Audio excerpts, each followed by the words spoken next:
الحكم وبنت عمة رسول الله، المرأة اللي زوجها مولاه بأمر إلهي ولما طلقها تزوجها الرسول بأمر إلهي، زوجته اللي ربنا سبحانه وتعالى بعت سيدنا جبريل سفير لجوازها من الرسول. قصتنا النهاردة عن 7 زوجات الرسول، قصة أم المؤمنين زينب بنت جحش.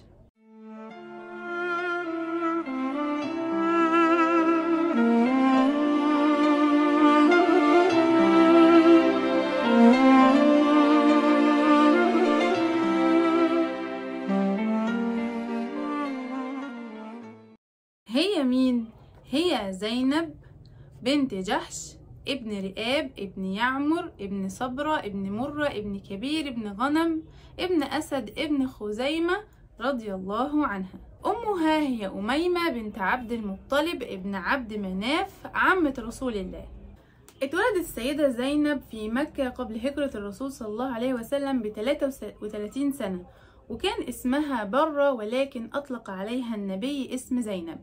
وتزوجت السيدة زينب من زيد ابن حارثة ابن شرحبيل مولى رسول الله صلى الله عليه وسلم، ولم تنجب منه.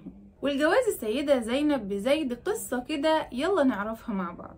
بيقولك في يوم جت حمنة بنت جحش أخت السيدة زينب لرسول الله صلى الله عليه وسلم تسأله وتستشيره في عدد من رجال قريش اللي تقدموا علشان يخطبوا السيدة زينب.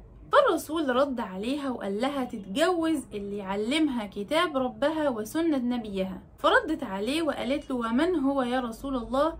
رد عليها وقال لها زيد بن حارثة. فزعلت السيدة حمنة جدا من رد الرسول صلى الله عليه وسلم وغضبت غضب شديد وقالت له أتزوج ابنة عمتك بمولاك يا رسول الله؟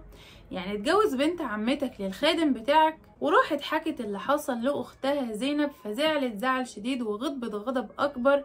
فنزل ربنا سبحانه وتعالى الآية اللي بتقول بسم الله الرحمن الرحيم: وما كان لمؤمن ولا مؤمنة إذا قضى الله ورسوله أمرا أن يكون لهم الخيرة من أمرهم ومن يعص الله ورسوله فقد ضل ضلالا بعيدا.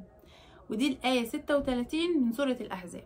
فلما نزلت الآية دي اتجوزت السيدة زينب من زيد بحكم الله ورسوله، ولكنها لما اتجوزته الحقيقة ان هي كانت بتتكبر وبتتعالى عليه، وهو كان دايما يشتكيها لرسول الله، والرسول كان دايما يصبره ويقول له اصبر عليها امسك عليك زوجك، لحد ما نزلت فيهم الآيات برضو في سورة الأحزاب الآية 37 واللي بتقول بسم الله الرحمن الرحيم: وإذ تقول للذي أنعم الله عليه، يعني بالإسلام أنعم عليه بالإسلام، وأنعمت عليه بالعتق إنك أعتقته، أمسك عليك زوجك واتق الله وتخفي في نفسك ما الله مبديه وتخشى الناس والله أحق أن تخشاه فلما قضى زيد منها وطرا، يعني لما طلقها سيدنا زيد زوجناكها لكي لا يكون على المؤمنين حرج في أزواج أدعيائهم إذا قضوا منهن وطرا وكان أمر الله مفعولا.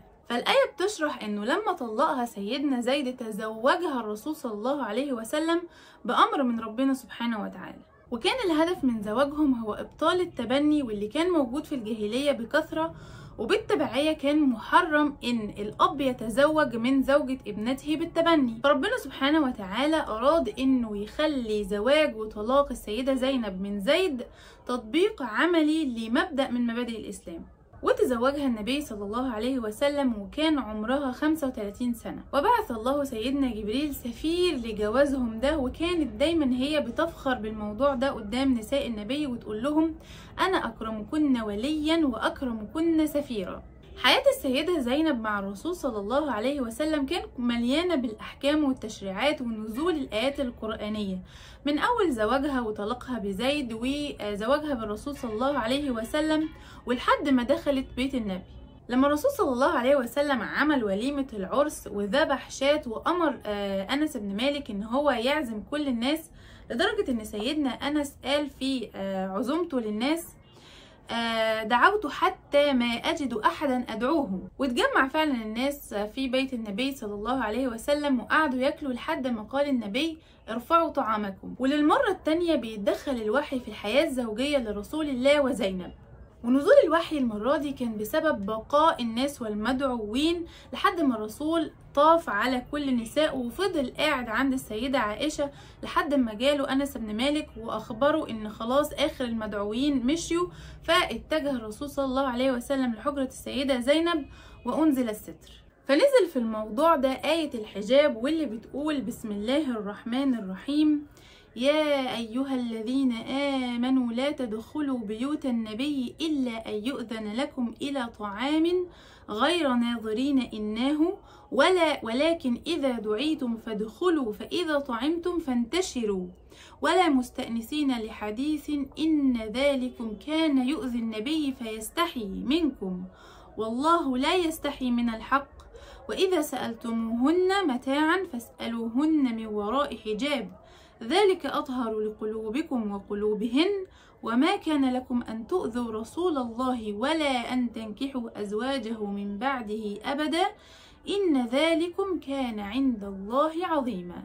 حياة السيدة زينب رضي الله عنها داخل بيت النبي صلى الله عليه وسلم كان واضح عليها سمة التنافس بينها وبين السيدة عائشة.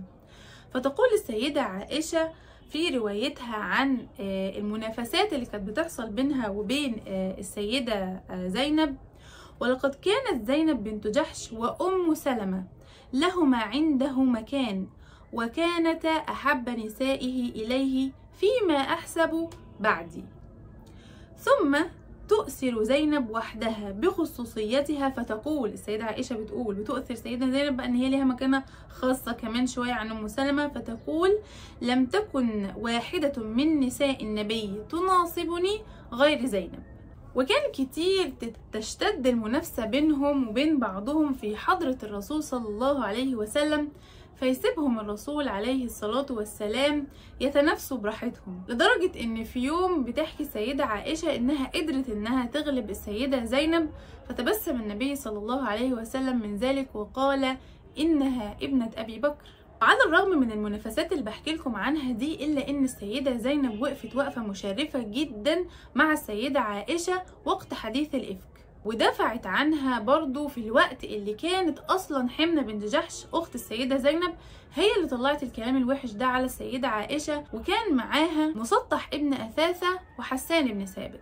السيدة زينب بنت جحش رضي الله عنها عاشت حياتها صالحة تقية صادقة التدين، تصل الرحم وتكثر الصدقة. وكان النبي صلى الله عليه وسلم يقول لأزواجه: أسرعكن لحوقا بي أطولكن يدا، يعني أول واحدة هتموت بعدية وتلحق بيا في جنان رب العالمين إن شاء الله هي أطولكن يدا، يعني اللي بتتصدق ودايما إيديها سباقة للأيتام والمساكين والمحتاجين.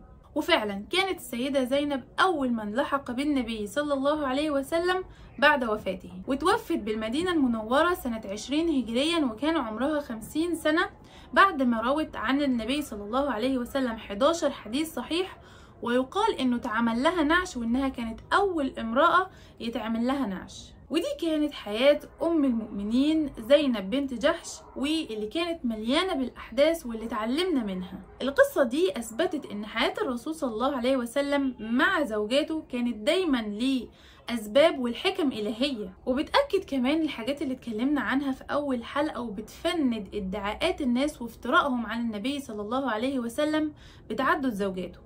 وبس كده، لو عجبتكم الحلقة متنسوش اللايك والشير والاشتراك في القناة والمتابعة لو بتشوفني على فيسبوك، واستنوا قصة جديدة من قصص أزواج الرسول. وكمان متنسوش دعائنا ودعمنا لأهل غزة بالشير والتبرعات، وإننا دايما ندعي لهم، وربنا ينصر المستضعفين في كل مكان، آمين.